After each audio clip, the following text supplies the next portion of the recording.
그 이유가 너무 싼 거예요. 이런 시장들을 알고 계셨어요? 저평가된 거 아닌가요? 맞죠? 예, 맞습니다. 이게 싼 거예요. 이걸 싸다고 생각하시면 이제 투자가 되는 것들이고, 이것들이 비싸다고 생각하시면 투자를 못 하시는 겁니다. 미래 가치가 있다는 것들이 중요하다. 네, 안녕하세요.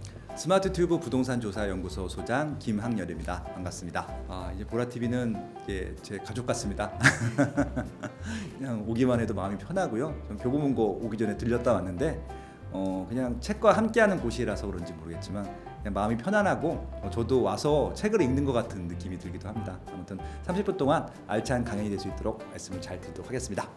제가 이번에 책이 새로 나왔거든요. 당신만 몰랐던 부동산 투자라는 책이고요. 이 책을 가지고 한 30분 정도 한번 특강을 진행해 보고자 합니다. 어떤 얘기냐면요. 지난 5년 동안 시장이 정말 드라마틱하게 많이 바뀌었습니다. 제가 20년 동안 부동산 연구원 생활을 했었는데 이전에는 굉장히 단순했었거든요. 대부분 아파트 위주로만 시장이 전개됐었고 대부분의 분들이 실거주 집도 아파트로 마련하면 됐었고, 그리고 뭐 마련하는 방법도 구축도 있고 신축도 있지만 그냥 본인의 처지에 따라서 본인의 실정에 따라서 이제 보통 마련을 했었는데, 최근 5년 동안 어떤 일들이 있었냐면은 뭐 굉장히 부동산에 대한 지식도 많아졌기 때문이기도 하겠지만 여러 가지 정책적인 변화들 때문에 이 아파트 쪽으로는 좀 원활하게 매수도 할 수 없고 살 수도 없고 팔 수도 없고 이런 상황이 됐다 보니까 아파트 이외의 상품들에 대한 관심이 크게 됐습니다. 근데 지난 5년 동안 있었던 가장 큰 이렇게 상황이 바뀐 이유 중에 하나는 뭐냐면요.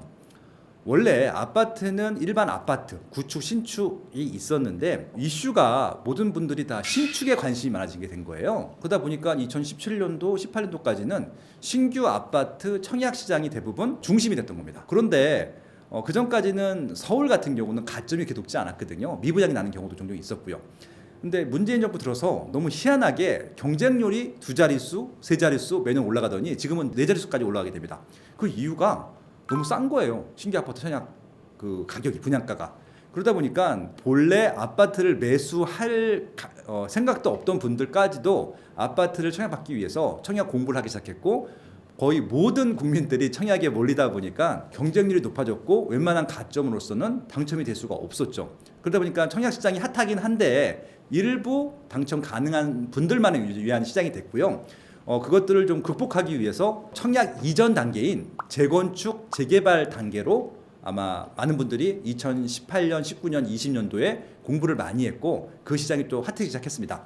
원래 서울에는요, 재개발 같은 경우는 1억 미만으로 초기엔 들어갈 수 있었거든요. 그만큼 별로 관심이 없었는데 최근 몇 년 동안에 가장 핫한 상품이 아마 재개발, 재건축 시장이었던 것 같습니다. 아마 이 채널에 아이메피님도 나오셨나요? 네. 예. 아이메피님도 나오셔가지고 재개발, 재건축 하고 계시고요. 아마 지금 부동산 서적 중에 1등일 거예요. 그만큼 지금 재개발, 재건축 시장이 핫한데 문제는 4년 전에는 쌌는데 지금은 웬만한 아파트에 피를 주고 들어가는 것보다 훨씬 더 비싸요. 분양권보다도. 서울 같은 경우는 5억 원 이하는 아예 없고요. 뭐 7억 원, 10억 원, 뭐 그다음에 심지어는 한남 뉴타운 같은 경우는 20억 원 현찰이 필요한 이런 시장이 되다 보니까 재건축 재개발은 이제 그림의 떡 시장이 됐죠. 그러다 보니까 지금은 또 재건축 재개발이 아닌 그 전 단계로 가게 됩니다. 극초기 구역이라고 하죠. 예, 아직 구역이 지정되지도 않습니다. 그러다 보니까 극초기 구역도 굉장히 쌌거든요. 총 투입 금액으로 따지게 되면은 뭐 1,000만 원 전후, 많아봤자 3천만 원 전후가 됐었었는데 묻지마 투자를 하다 보니까 그 시장도 점점 가격이 올라가는 겁니다. 근데 중요한 건 뭐냐면은 신규 청약이라든지 재개발, 재건축 같은 경우는 그래도 확률이 높은데 극초기 구역 같은 일반적인 상품이 아닌 지역들 같은 경우는 공부를 하지 않으면은 묻지마 투자가 될 가능성이 높거든요. 그래서 최근 트렌드 중에 하나가 뭐냐면은 규제 지역 내 아파트 같은 경우는 굉장히 안전한 상품입니다. 제가 아마 1년 전에 나와서 특강했을 때 아마 그걸 말씀드렸을 겁니다. 다른 거 하지 말고 규제 지역 내 아파트만 하자고. 근데 지금 그 아파트마저도 대출 규제, 세금 때문에 살 수가 없는 상황이다 보니까 규제 지역 내 아파트가 아닌 다른 상품들의 부동산에 관심이 갖기 시작한 거죠. 지금 말씀드렸던 극초기 구역도 하나의 예가 될 것 같고요. 그리고 아파트가 아닌 오피스텔, 지상 이런 쪽으로 오히려 수요가 옮겨가기 시작했습니다. 그런데 거기에 투자를 하는 것들은 좋은데 묻지마 투자가 되면 안 되거든요. 그러니까 아파트는 조금만 공부해도 이게 좋은 상품인지 나쁜 상품인지를 알 수 있는데, 제가 지금 말씀드린 규제 지역 내 아파트가 아닌 비규제 지역 내 부동산들, 특히 또 이 규제 지역 내 비아파트 상품들 같은 경우는 공부가 필요합니다.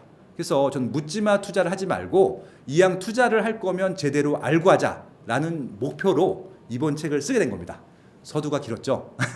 그래서 당신만 몰랐던 부동산 투자라고 하는 것은 지금까지는 일반인들이 거의 접근하지 않았지만 투자자들 사이에서는 이미 투자를 하고 있었고, 근데 최근에 일반인들까지 몰리다 보니까 리스크가 커져서 그런 리스크를 어떻게 해지하고 제대로 된 투자를 할 수 있을까를 목표로 이번에 당신만 몰랐던 부동산 투자를 쓰게 됐고요. 그런 취지로 오늘 한번 30분 동안 강의를 풀어보도록 하겠습니다. 이해하시겠죠? 최근에 돈을 버는 상품들이 꽤 많이 증가했어요. 그러니까 메타버스 들어보셨죠? 메타버스에서 지금 가장 유명하고 이슈가 됐던 것들이 로블록스라고 하는 어떻게 보면 게임을 만들고 아이들이 즐기는 메타버스 세계일 텐데, 저기서 돈을 가장 많이 버는 사람이 고등학생이에요.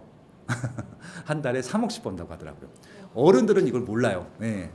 하라 그래도 유치해서 못 하겠대요. 근데 이미 그 유치한 세계에서 돈을 벌고 있는 전 세계에 많은 초등학생, 중학생, 고등학생이 있었다고 하는 것들이고요. 그러니까 우리가 몰랐지만 이렇게 투자 세계는 다양하고 정말 공부할 것들이 많다. 일단 그런 취지로 말씀을 드렸고요. 또 하나 뭐냐면 메타버스 중에 하나가 이제 부동산과 관계에서는 어스2라고 하는 또 이런 사이트가 있습니다. 여기는요, 전 세계의 땅을 실제로 메타버스 세계에 구현을 해놓습니다. 실제로 사고 팔아요. 소유권이 당연히 뭐 등기가 있는 것은 아니죠. 근데 메타버스 세계 속에서 사고 팝니다. 근데 이게 작년에요, 대한민국에서는 강남구가 제일 비싸잖아요. 작년까지만 하더라도 이 메타버스 어스2에 있는 강남구 땅을 평당 약 0.5불 정도에 살 수 있었다고 해요. 지금 얼마인 줄 아세요? 70만 원이 넘어요. 그러니까 우리가 모르고 있는 사이에 이것도 투자 상품으로서 어떻게, 그러니까 비트코인이랑 똑같은 겁니다. 우리가 모르고 있었지만 그것이 뭐 가치가 있냐 없냐를 따지기 전에 이런 세계들에서 이미 투자가 이루어지고 있었다는 것들. 그러니까 당신만 몰랐던 투자도 이런 것도 있었다는 말씀을 드리고 싶은 것들이고요. 또 하나, 비트코인은 말씀 안 드려도 되겠죠.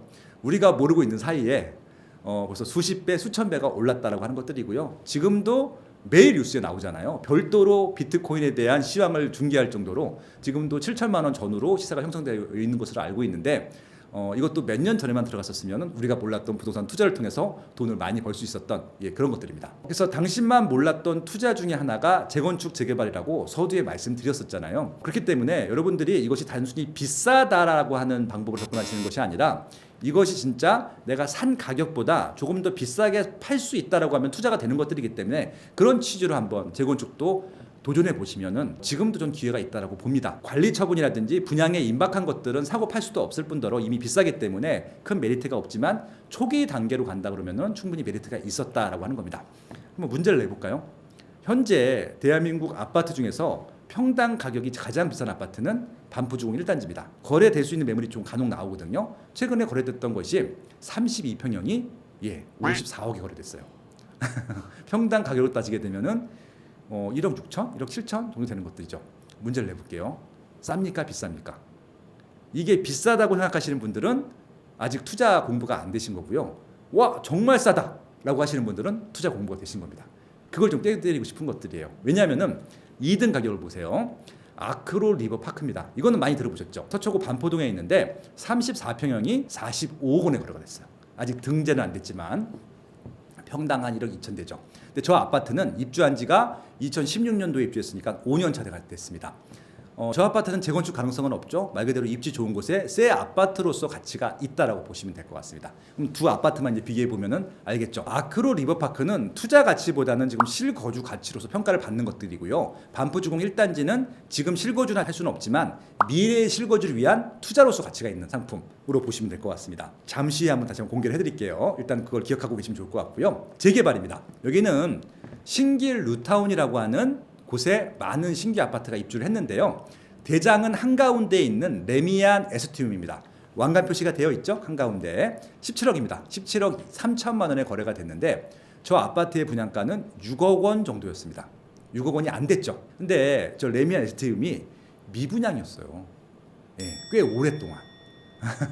그러니까 여러분들이 저 가치를 아셨다라고 했을 때는 저것도 분명히 투자할 수 있는 상품이었던 것들이죠. 지금은 재개발 재건축에 대한 공부가 많이 되어 있기 때문에 저것들에 대한 가치를 아시겠지만 초기에는 저것들이 가치가 있는지 아닌지를 보실 수 없다는 말씀을 드리고 싶은 것들이죠. 제가 비아파트 상품들이 최근에 인기가 많다라고 말씀을 드렸잖아요. 여기는 지금 지식산업센터가 서울의 많은 지역들이 문정동이 있고 성수동이 있고 영등포구, 당산동 뭐 그런 쪽이 있을 텐데 가장 비싼 지역이 성수동과 문정동입니다. 문정동에 있는 저 지산들도요 평당 1,000만 원 미만으로 분양을 했었는데 최근에는 평당 3천만 원 정도 합니다. 3배가 올랐죠. 근데 저거는 정말 특이한 게 뭐냐면은 아파트는 전세도 있고 실거주 수요도 많고 가격이 올라가는 것들이 일반적인 지난 40년도간의 모습이었었는데 지식산업센터하고 오피스텔은 원래 시세가 올라가는 상품이 아니거든요. 왜? 월세로 세팅되어 있기 때문에 그렇습니다. 그래서 월세로 수익률만 보고 투자를 했던 상품들인데 최근에는 시세가 저렇게 2배에서 3배 정도 올라가기 시작했거든요. 그러다 보니까 아파트에 투자했던 층들이 지금 지식산업센터 쪽으로 많이 넘어온 상태입니다. 그러다 보니까 수요가 더 많이 몰려서 물량은 한정돼 있다 보니까 이쪽도 투자가 많이 좀 이루어지고 있고요. 여기도 똑같습니다. 기존에 매수할 수 있는 것들이 없다 보니까 신규 지식산업센터 청약시장으로 갔고요. 여기는 또 아파트가 아니기 때문에 분양권 거래가 자유롭거든요. 엄청나게 많은 분양권 거래가 있어서 이미 분양 때부터 피가 분양가 대비 2배 이상 붙어서 시작하는 경우들이 많습니다. 이런 시장이 있었다고 하는 것들이고요. 지금도 이 시장은 가장 핫한 시장 중에 하나입니다. 이것도 기억해 주시면 좋을 것 같고요. 마지막으로요. 비아파트 중에 오피스텔입니다. 특히 대형 오피스텔, 주거용 오피스텔은 가격이 거의 올라가지 않았어요. 뒤쪽에 주변에 있는 일반 구축 아파트보다도 훨씬 더 시설도 좋고 새 시설인데도 불구하고 구축 아파트보다도 시세가 낮았었거든요. 근데 이 또한 최근에 시세가 올라가기 시작하더니 4억에 분양했던 게 12억 정도 되는 여기도 거의 2배 반 이상 올라가는 그런 시장들을 보이고 있습니다. 이런 시장들을 알고 계셨어요? 제가 지금까지 메타버스부터 비아파트 시장까지 말씀을 드렸는데 당신만 몰랐던 부동산 투자의 세계였었고요. 이 뒷부분은 부동산 시장이 이런 투자가 있었다라고 하는 것들입니다. 근데 다만 이렇게 결국은 많이 올라간 다음에 그때부터 투자를 시작하려고 하시는 분들이 있습니다. 공부가 되신 분들은 제가 말리지 않겠는데 공부가 되어 있지 않으신 분들은 지금부터라도 투자하지 마세요. 최소한의 공부하고 시작하자는 말씀을 드리고 싶은 것들이죠. 그래서 그 공부의 시작을 당신만 몰랐던 부동산 투자부터 시작하면 좋겠다라는 말씀을 드리고 싶은 것들이죠. 이렇게 해서 지금 당신만 몰랐던 부동산 투자의 개요를 말씀드렸고요. 그러면 이제 어떤 원리와 이론과 방법으로 투자를 하면 되는지를 좀 말씀드려보도록 하겠습니다. 가로축이 있고 세로축이 있는데 4사 분면으로 소개를 해드리겠습니다. 가로축은 시간이고요. 세로축은 수익률입니다. 시간과 수익률을 모두 고려하는 것들이 가치 투자입니다. 시간이 흐르면 흐를수록 가격이 올라가는 상품들을 사두고 시간이 흘렀을 때 가치가 올랐을 때 파는 것들이 가치 투자가 될 거고요. 주식으로 따지게 되면은 우량 가치주 워런 버핏이 좋아하는 투자일 것 같고요. 아파트로 따지게 되면은 아까 말씀드린 재건축 재개발 아파트들이라고 보시면 될 것 같습니다. 이미 가치는 확정이 되어 있고요. 다만 시간이 좀 필요한 그런 투자라고 보시면 좋을 것 같습니다. 그리고 수익률을 신경 안 쓰는 것들은 순수 거주 목적이라고 보시면 될 것 같고요. 시간이 짧은 기간 내에 수익률을 많이 보셔야 되는 것들이 바로 소액 갭 투자입니다. 일단은 오늘 설명드릴 부분이 저 부분이고요. 수익률 상관없고 시간도 상관없는 것들은 전세, 순거주 목적이죠. 그래서 저희는 이 가로축의 하단보다는 상단에 있는 것들을 말씀드릴 것 같고요. 제가 지금까지 11권의 책을 썼는데 이전 10권까지는 가치 투자 영역이었었고요. 이 책 당신만 몰랐던 부동산 투자 같은 경우는 소액 갭 투자의 영역입니다. 공부를 하자는 말씀이고요. 단기간에 수익을 봐야 되는 것들. 그러니까 이거는 장기 투자하시면 안 돼요. 그런 말씀을 좀 드려보고 싶은 겁니다. 그러면은 그것들은 투기가 아닌가요? 수익이 확정이 되어 있고 분석을 정확하게 해서 말 그대로 시장 초과 수익률을 얻을 수 있다라고 한다라고 보면은 그냥 투자 상품인 것들이지 투기가 아니라고 생각합니다. 뭐 그런 식으로 따지게 되면 주식은 다 투기가 되는 것들이잖아요. 말 그대로 투자 측면에서만 접근하시면 되는 것들이고요. 지금 대한민국의 주택 문제들이 있는데 주택 문제하고도 상관이 없는 시장입니다. 일단 그것부터 전제를 해드리고 말씀을 드리도록 하겠습니다. 기본적으로 주식이든 부동산이든 단기 투자를 하기 위해서는 펀더멘털이라는 것을 공부해야 됩니다. 이게 뭐냐면요. 기초 체력입니다. 과연 이것들이 버틸 아니면 더 상승할 그런 힘들이 있는지를 보는 것들이죠. 국가의 펀더멘털은 뭐 성장률, 물가 상승률 이런 것들을 말씀드리는 것들이고요. 기업의 펀더멘털은 손익계산서라든지 재무상태표라든지 현금 흐름이라든지 이런 것들을 보면 됩니다. 그래서 국가나 기업체 같은 경우는요. 체크해야 될 요인들이 너무 많아요. 그러니까 굉장히 공부를 많이 해야 되죠. 근데 부동산은 딱 하나만 보시면 됩니다. 수요. 인구가 아니에요. 수요입니다. 이 부동산을 거주하거나 이 부동산을 이용하거나 이 부동산을 사거나 이런 것들을 수요라고 하는데, 그런 수요만 있으면 일단 기본적으로 펀더멘탈이 있다라고 말씀드릴 수 있습니다. 근데 이 수요라고 하는 것이 장기가 있고 중기가 있고 단기가 있을 텐데, 이게 만약에 단기적인 상품이라고 하면은 단기적으로라도 수요가 몰릴 수 있는지 들어올 수가 있는지만 체크해 보시면 된다. 일단 그런 말씀을 드리는 것들이고요. 그러면 수요가 무엇인가 이걸 아셔야겠죠. 수요라고 하는 것은 해당 부동산을 소유하거나 거주하거나 이용하려는 사람들의 절대 수라고 보시면 될 것 같습니다. 그래서 소유라고 하는 것은 실제 거주 이용을 하는데 내가 직접 소유하면서 거주 이용할 수 있고요. 혹은 내가 거주나 이용을 하지 않고 소유만 할 수 있죠. 거주는 말 그대로 자가 거주가 있고 임차 거주가 있겠죠. 이용은 이제 거주 이외의 활동이라고 할 텐데, 거주는 주택 개념이고요. 이용은 아까 말씀드린 오피스텔, 지식산업센터, 그리고 뭐 상가 뭐 이런 것들이 될 수 있겠죠. 그래서 일단 기본적으로 소유나 거주나 이용을 할 때 있어서 그 절대적인 수를 일단 수요라고 하겠다라고 말씀을 드린 겁니다. 제가 아까 인구는 아니라고 말씀드렸죠, 수요가. 근데 그럼에도 불구하고 우리는 인구를 봐야 됩니다. 주거 같은 경우는 인구가 굉장히 중요합니다. 인구가 증가하고 있는 지역은 수요가 증가하고 있다고 보시면 될 것 같고요. 인구가 감소하는 지역들은 수요가 감소하고 있다고 보시면 될 것 같습니다. 절대 숫자가요. 보통 부동산은 세대나 거주 단위로 해야 되는 거 아닙니까? 라고 질문하신 분이 있는데요. 그렇게 하는 것이 정확하긴 합니다. 근데 문제는 뭐냐면요. 이게 세대수, 가구수 단위로 하게 되면요. 수요가 안 보여요. 왜 안 보일까요? 세대 단위로 하게 되면은 조건이 동일해야 되는데 조건이 다릅니다. 왜냐하면은 어떤 집은 1인 가구고요. 어떤 가구는 2인 가구고 3인 가구, 4인 가구, 5인 가구, 6인 이상 가구들이 다 있어요. 근데 그게 동일하지가 않잖아요. 예를 들어서 6인 가구가 서울서 경기도로 이사하게 되면 6인이 빠진 것들이잖아요. 그렇죠? 그렇기 때문에 이것들 가구수 같은 경우는 수요를 측정하기가 굉장히 어렵습니다. 그 이유가 뭐냐면요. 과거에는 4인 가족 이상이 많았는데 지금은 4인 가족에서 1인 가족 가구가 더 많아지기 때문에 이게 가구가 증가한다 하더라도 인구가 증가하는 건 아닙니다. 단적인 예를 말씀드릴게요. 전국에서 17개 광역지자체 중에서 가구 수가 감소하는 곳은 없어요. 다 증가합니다. 그 이유는 1인 가구가 증가를 많이 하고 있기 때문이죠. 근데 그럼에도 불구하고 인구수는 감소하는 지역이 대부분이죠. 저게 포인트입니다, 결국은. 그래서 결국은 부동산 수요를 따질 때는 인구가 증가하느냐 감소하느냐를 봐야 된다는 말씀을 드리고 싶은 것들이고, 제가 일단 2020년도 기준을 보세요. 인천이 증가하고 있고요. 빨간색 쪽이 증가하는 거고 초록색 쪽이 감소하는 겁니다. 세종시가 증가하고 있고요. 경기도가 증가하고 있고 충청북도, 충청남도, 그리고 제주도가 증가하고 있고요. 나머지 또 감소입니다. 실질적으로 나머지 지역들은 진짜 감소하는 게 맞고요. 서울만 예외. 서울은 왜 감소하느냐? 집이 없기 때문에 그렇습니다. 가구는 분화되는데 그 분화된 가구 수만큼 집이 없기 때문에 돈을 더 많이 주고 남는 사람들만 남는 것들이고 아니면 다 밖으로 나가야 되는 것들이죠. 그럼 서울은 어떻게 보시면 되냐면요.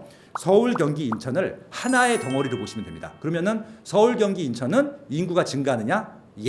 굉장히 많이 증가하고 있습니다. 지방은 감소하는 인구가 다 서울이 받아주고 있으니까요. 그래서 결국 우리는 저평가된 이제 이런 투자 상품들을 찾아야 되는데요. 저평가란 무엇이냐? 그냥 없다고 생각하시면 됩니다. 부동산은 그래요. 주식은 저평가가 있는데 부동산은 없어요. 지금 가치로 보면 없습니다. 왜냐하면 정보가 투명하기 때문에 그렇습니다. 저는 그래서 부동산에 투기가 없다고 말씀드릴 수 있는 게 사람들이 다 알거든요. 특히 아파트 같은 경우는 시세를. 저희가 시세를 알 수 없을 때 투기가 일어납니다. 근데 보통 가격을 알 수 있을 때는 그냥 적전 거래라고 보시면 되는 것들이거든요. 그래서 과거 가치, 현재 가치, 미래 가치 가지고 저평가를 한번 분석해 보셔야 되는데요. 과거에는 저평가란 말이 나올 수가 없어요. 왜? 모든 게 부족하기 때문에 사두면 다 올라갑니다. 그래서 이건 미래 가치가 늘 확보가 되어 있는 상품이었기 때문에 저평가, 고평가를 따질 여지도 없었다는 얘기고요. 근데 현재에 와서는 좀 따져볼 필요가 있어요. 너무 비싸 보이는 상품들이 있고요. 아직 싼 상품들이 있습니다. 아까 말씀드린 반포주공 1단지는 싼 상품입니다. 그리고 아크로 리버파크는 너무 비싼 상품은 아니고요. 적정한 상태입니다. 비싼 건 뭐냐? 제가 뒤에 말씀드릴게요. 그리고 저희는 중요한 것은 미래 가치입니다. 호재가 있는 상품들을 찾아야 되는 것들이고요. 호재에는 일자리, 새 아파트라든지 교통망 이런 것들 호재들이 있을 것 같습니다. 그런 것들이 미래에 확보된 것들은 사셔도 된다는 얘기고요. 계획이 없는 것들은 지금 사시면 안 될 수도 있습니다. 그런 말씀을 드리고 있는 것들이고요. 제가 이제 비싼 거, 싼 것들에 대한 구분해 드리도록 할게요. 이거는 종류 불문, 지역 불문, 통틀어서 가장 비싼 공동주택을 한번 뽑아봤습니다. 1등은 상지 리치빌 카일룸 3차입니다. 85억 원에 거래됐습니다. 101평. 예, 크죠, 평형대가. 강남구 청담동이죠. 여기는 고평가일까요, 저평가일까요? 101평인데. 아까 아크로 리버파크나 반포주공 1단지보다는 싸죠. 그럼 이걸 싸다고 말씀드릴 수 있을까요? 이건 몰라요. 저건 현재 가치입니다. 저거는 저걸 받아줄 수요층들이 대기 수요가 있다라고 하면은 그냥 적정 가격인 것들이고, 수요층이 없으면 저거는 고평가가 맞겠죠. 일단 그런 식으로 평가하시면 된다는 말씀을 드리고 싶은 것들인데, 일반인 시장은 아니에요. 이렇게 넘어가겠습니다. 우리가 객관적으로 비교할 수 있는 상품들은 85제곱미터, 30평대 초반 국민주택 규모 가지고 한번 분석을 해보도록 하겠습니다. 요거는 이제 그 아실이라고 하는 사이트에서 캡처해온 겁니다. 아까 말씀드린 대로 54억이 제일 비싸다고 말씀드렸죠. 반포주공 1단지. 이게 싼지 비싼지를 보도록 하겠습니다. 공교롭게도 두 아파트가 같은 지역에 있습니다. 서초구 반포 본동에 있죠. 반포 본동의 한가운데에 있는 것들이 나리공원, 뭐 무슨 공원이 있는데, 그게 다 한 단지예요. 반포주공 1단지. 아크로 리버 아파트라고 해서 지금 레미안 원베일리와 반포주공 1단지 사이에 있는 앞에 한강변에 있는 아파트가 아크로 리버파크입니다. 그래서 신축 중에서는 아크로 리버파크가 1등이고 구축 중에서는 반포주공 1단지가 1등인데, 싼지 비싼지를 한번 평가해 보도록 하겠습니다. 일단 입지는 좋다고 말씀드렸죠. 이게 반포주공 1단지의 1, 2, 4주구 개별 분당입니다. 마이너스라고 하는 것은요, 돈을 돌려받는 거예요. 그 다음에 그냥 숫자가 있는 것은 돈을 내는 것들이고요. 예를 들면 이렇게 된 것들이죠. 32평 갖고 있는데 59타입 25평을 선택하게 되면요 15억을 돌려받습니다. 46평형을 선택하게 되면 5억 6천만 원을 돌려받습니다. 54평형을 선택하게 되면 3억 5천만 원을 돌려받습니다. 이해하시겠어요? 네. 그리고 25평과 34평을 선택하게 되면 5,300만 원을 돌려받습니다. 그리고 30평대 두 개를 갖고 갈 수도 있어요. 이거는 뭐냐면요, 이거랑 비교해 볼게요. 아까 아크로 리버파크하고 반포주공 1단지가 똑같이 신축으로 다 재건축이 됐을 때 한번 비교해 보자고요. 아크로 리버파크는 되게 작죠. 반포주공 1단지는 엄청 크죠. 그다음에 아크로 리버파크는 전철역을 끼고 있지 않아요. 근데 반포주공 1단지는요 동작역도 끼고 있고요, 더블 역세권으로. 그다음에 구반포역도 끼고 있습니다. 아마 지하로 연결할 겁니다. 입지도 반포주공 1단지가 더 좋고 상품도 훨씬 큽니다. 아크로 리버파크는 1600세대고요. 여기는 6000세대거든요. 비교도 안 되고 훨씬 좋죠. 또 더 새 아파트잖아요. 아마 2024년도 입주할 예정일 것 같은데, 그러면은 그 아크로 리버파크보다 한 8년 정도 새 거거든요. 그럼 지금 아크로 리버파크가 45억이라고 말씀드렸잖아요. 34평이. 그러면 34평형을 두 개를 공짜로 주는 거예요. 32평을 갖고 있으면은 얼마입니까? 45억짜리가 두 개 생기는 것들이죠. 90억이죠. 근데 아마 90억이 아니라 100억이 될 가능성이 높겠죠. 더 좋은 상품이니까. 그걸 얼마 주고 사는 거라고요? 52억 원에 주고 사는 거죠. 그러니까 지금 52억 원을 주고 34평을 사게 되면은 100억이 생기는 거예요. 다시 질문 드리겠습니다. 저평가된 거 아닌가요? 맞죠? 예, 맞습니다. 이게 싼 거예요. 어떻게 투자를 하시는지 아시겠죠? 이걸 싸다고 생각하시면 이제 투자가 되는 것들이고, 이것들이 비싸다고 생각하시면 투자를 못 하시는 겁니다. 지금은 싼고 비싸고 이게 중요한 게 아니라 미래 가치가 있다는 것들이 중요하다. 예, 그런 말씀을 드리고 싶은 것들이죠. 그래서 그런 기준으로 보게 되면요, 지금 서울 맨 왼쪽이 서울부터 저 강원도까지의 아파트 평당 가격이고요. 두 번째는 서울 시세고, 세 번째는 경기도에 있는 시군구 시세고요. 네 번째는 인천에 있는 시군구 시세일 텐데요. 저렴한 지역들보다는 그런 기회들이 더 비싼 지역들에 있겠죠. 예, 그렇게 좀 찾아보시면 좋을 것 같습니다. 결국은 저 상단에 있는 지역 중에서 새 아파트가 될 수 있는 상품들은요, 아마 시세가 조금 더 많이 올라갈 수 있지 않을까, 예, 그런 생각들을 기대를 할 수 있는 것들이죠. 그렇게 좀 보시면 된다는 말씀을 드려보고 싶은 것들이고요. 이제 반대입니다. 이제 제가 고평가된 아파트들을 찾아보려고 합니다. 이게요, 역으로 이제 대한민국에서 제일 시세가 낮은 아파트들 순위입니다. 1등이 강원도 정성군 사부급 사북리에 있는 영동 아파트 13평이네요. 얼마일까요? 500만 원. 평당이 아니에요. 총액이 500만 원입니다. 그다음에 강원도 태백시에 있는 동점 동행, 여긴 동이네요. 또 동점 아파트인데요. 13평이 800만 원입니다. 이해하시겠습니까? 예, 지금 평당이 아니라 총액으로 저런 아파트들이 있습니다. 저런 아파트들은 어떻게 저희가 생각해야 될까요? 저걸 보통 많은 분들이 저평가라고 얘기를 합니다. 언젠가 오르지 않을까요? 안 오릅니다. 더 빠지면 빠지지. 예, 그런 말씀입니다. 지금 강원도뿐만이 아니라 경기도에도 있어요. 수원시 장안구입니다. 연무동의 남창 아파트가 1,200만 원입니다. 83년도 아파트예요. 그럼 재건축해야 되지 않을까요? 재건축 못하니까 저 가격인 거죠. 재건축을 무조건 다 할 수 있는 건 아니거든요. 경기 동두천시에 가면은 한성 아파트가 있는데 1,700만 원입니다. 뭐 평택에도 있고 안성에도 있고요, 포천에도 있고요, 연천에도 있습니다. 결국 저런 아파트들은 뭐라고 보여야 될까요? 저평가일까요? 아닙니다. 저거는 오히려 고평가라고 보시면 돼요. 왜요? 수요가 없기 때문에. 수요가 있냐 없냐, 저 가격보다 돈을 더 많이 지불할 대기수가 있냐 없냐 가지고 판단하시면 좋을 것 같아요. 심지어 서울에도요 1억 원이 안 되는 아파트가 많습니다. 서울 구로구 오리동의 구로 현대 써낸빌 같은 경우는 6,600만 원입니다. 총액으로. 예, 그러니까 저런 아파트 사야 되냐고 가끔 질문하시는 분들이 있는데 그건 제가 판단하는 게 아니라 시세가 판단한다고 보시면 될 것 같습니다. 이 시세가 계속 유지가 됐는지 올라가고 있는지 아마 처음에 가격보다 내려왔을 가능성도 있어요. 그런 것들은 저평가가 아니라 고평가가 됐다고 보시면 되는 것들이죠. 네, 그런 말씀 드리고 싶은 것들이죠. 실질적으로 잠실주공 5단지도 거의 같은 개념일 텐데요. 잠실주공 5단지도 30평대를 갖고 있으면은 40평대까지는 추가 분담금 없이 오히려 돈을 돌려받으면서 40평대를 가질 수 있습니다. 잠실주공 5단지가 30평대가 지금 20억대 후반이거든요. 그러면은 40평대는 30억이 충분히 넘어갈 것이기 때문에 저것도 저평가. 반대로 영동 아파트 같은 경우는 거래가 되긴 돼요. 되는데 상승 곡선이 아니죠. 잠실주공 5단지는 지난 7년 동안에 꾸준히 상승을 했잖아요. 저런 것들은 현재 기준으로 미래가치를 보게 되면 저평가라고 할 수 있는 것들인데 영동 아파트들은 그렇지 않다라고 하는 것들이죠. 그래서 결국 이제 어떤 말씀을 드리고 싶은 것들이냐면은 당신만 몰랐던 부동산 투자를 보게 되면요 극초기 구역 투자가 나와요. 재건축 재개발의 초기 단계의 투자자라고 말씀을 드렸는데 그것들을 봤을 때 최소한 재건축 재개발이 될 만한 조건인지를 보셔야 되는 것들이고 그 조건으로서 수요가 있는지를 보셔야 되는데 그 수요라고 하는 것은 실질적으로 여러분들이 살 수 있는지 여부를 따져보시면 좋겠습니다. 영동 아파트 보세요. 주변에 기반시설이 하나도 없잖아요. 확장될 가능성도 제로죠. 그럼 당연히 여기는 재개발 재건축될 가능성이 낮은 것들이죠. 그렇게 이해하시면 됩니다. 결국은 어떤 부동산에 투자를 해야 되느냐, 일단 하나만 소유한다고 하면은 어떤 부동산을 매수할 것이냐, 입지를 봐야 될 것이냐, 상품을 봐야 될 것이냐, 기존 도심이냐 신도시냐, 예, 이런 것들을 따져보시면서 그 기준을 수요가 있는 입지냐, 수요가 있는 상품이냐, 수요가 있는 기존 도심이냐, 기조가 있는 신도시냐, 아니면 아무것도 없는 것들이냐, 그렇게 판단하시면 된다는 말씀을 드려보고 싶은 것들이고요. 무조건 매수해도 되는 곳이 있을까요? 지금도 있습니다. 지금 하락을 할까봐 많은 분들이 조마조마하고 있고요. 정부에서는 가격 조정이 시작되더라고 또 얘기를 하기도 하고 있는데 아무것도 하시지 못하시는 분들이 있거든요. 그런 분들은 그냥 불액수환이 오지 않는 이상 계속 올라갈 수밖에 없는 것들. 물론 단기적인 조정은 있을 수 있습니다. 많이 올라가면 지금의 세종시처럼 조정될 수 있지만 10년 후 정도라고 하면 분명히 올라갈 수 있는 상품들이 있다고 하는 것들이죠. 제가 지금 2개 찍어드렸잖아요. 반포주공 1단지, 잠실주공 5단지. 그거는 지금 사셔도 돼요. 52억만 있으시면 되고요. 30억만 있으시면 됩니다.